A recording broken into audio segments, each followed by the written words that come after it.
ನಾನು ನಿಮ್ಮ ಮೂಲಕನೇ ಕೇಳಿದ್ದು, ಮಾಧ್ಯಮಗಳಲ್ಲಿ ನೋಡಿದೆ. ಊಟಕ್ಕೆ ಕರೆದಾರಂತ, ಒಳ್ಳೆಯದು. ಊಟಕ್ಕೆ ಕರೆದು ಊಟಕ್ಕೆ ಹೋಗುತ್ತೆ. ನಾವು ಮುಖ್ಯಮಂತ್ರಿಗಳ ಮನೆಗೆ ಊಟಕ್ಕೆ ಹೋಗೇ ಹೋಗ್ತೀವಿ. ಸಂಪುಟ ಪುನರಚನೆ ಆಗುತ್ತಾ? ಅದಕ್ಕೆ ಮುಖ್ಯಮಂತ್ರಿಗಳಿಗೆ ಉಪಮುಖ್ಯಮಂತ್ರಿಗಳಿಗೆ ಮಾತ್ರ ಗೊತ್ತದು, ಹೈಕಮಾಂಡಿಗೆ ಗೊತ್ತು. ಅವ್ರು ಏನು ಯಾವಾಗ ಮಾಡ್ತಾರಂತಾರೆ, 12 ಮಂದಿ ಬಿಡಬೇಕು ಅಂತ, 15 ಮಂದಿ ಬಿಡಬೇಕು ಅಂತಾರೆ.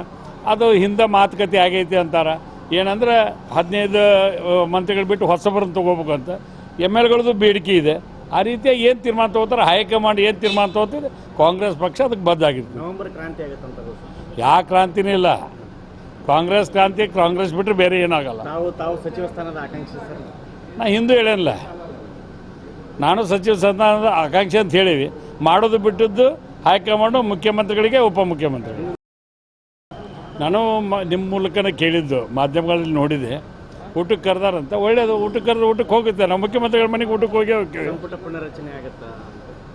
ಅದಕ್ಕೆ ಮುಖ್ಯಮಂತ್ರಿಗಳಿಗೆ ಉಪಮುಖ್ಯಮಂತ್ರಿಗಳಿಗೆ ಮಾತ್ರ ಗೊತ್ತದು, ಹೈಕಮಾಂಡಿಗೆ ಗೊತ್ತು. ಅವ್ರು ಏನು ಯಾವಾಗ ಮಾಡ್ತಾರಂತಾರೆ, 12 ಮಂದಿ ಬಿಡಬೇಕು ಅಂತ, 15 ಮಂದಿ ಬಿಡಬೇಕು ಅಂತಾರೆ. ಅದು ಹಿಂದೆ ಮಾತುಕತೆ ಆಗೈತಿ ಅಂತಾರೆ. ಏನಂದ್ರೆ 15 ಮಂತ್ರಿಗಳು ಬಿಟ್ಟು ಹೊಸಬರನ್ನು ತೊಗೋಬೇಕು ಅಂತ MLಗಳದ್ದು ಬೇಡಿಕೆ ಇದೆ. ಆ ರೀತಿಯಾಗಿ ಏನು ತೀರ್ಮಾನ ತೊಗೋತಾರೆ, ಹೈಕಮಾಂಡ್ ಏನು ತೀರ್ಮಾನ ತೊಗೋತಿದೆ, ಕಾಂಗ್ರೆಸ್ ಪಕ್ಷ ಅದಕ್ಕೆ ಬದ್ಧಾಗಿರ್ತದೆ. ನವೆಂಬರ್ ಕ್ರಾಂತಿ ಆಗುತ್ತಂತ ಯಾವ ಕ್ರಾಂತಿನೇ ಇಲ್ಲ. ಕಾಂಗ್ರೆಸ್ ಕ್ರಾಂತಿ, ಕಾಂಗ್ರೆಸ್ ಬಿಟ್ಟರೆ ಬೇರೆ ಏನಾಗಲ್ಲ. ತಾವು ಸಚಿವ ಸ್ಥಾನದ ಆಕಾಂಕ್ಷಿ ಸರ್? ನಾ ಹಿಂದೂ ಹೇಳೇನಿಲ್ಲ, ನಾನು ಸಚಿವ ಸ್ಥಾನದ ಆಕಾಂಕ್ಷಿ ಅಂತ ಹೇಳೀವಿ. ಮಾಡೋದು ಬಿಟ್ಟಿದ್ದು ಹೈಕಮಾಂಡು ಮುಖ್ಯಮಂತ್ರಿಗಳಿಗೆ ಉಪಮುಖ್ಯಮಂತ್ರಿಗಳು.